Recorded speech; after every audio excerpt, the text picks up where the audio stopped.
പല്ലിശ്ശേരി ഭഗവതി ക്ഷേത്രത്തിൽ കാർത്തിക മഹോത്സവം ഭക്തിസാന്ദ്രമായി. വിവിധ സമുദായക്കാരുടെ നേതൃത്വത്തിൽ നടത്തിയ തട്ടിന്മേൽക്കളി, കോൽക്കളി എന്നിവ വർണ്ണാഭമായി.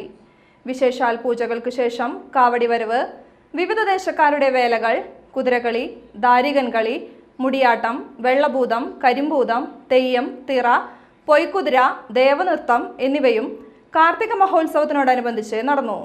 ചടങ്ങുകളിൽ നൂറുകണക്കിന് ഭക്തർ പങ്കെടുത്തു.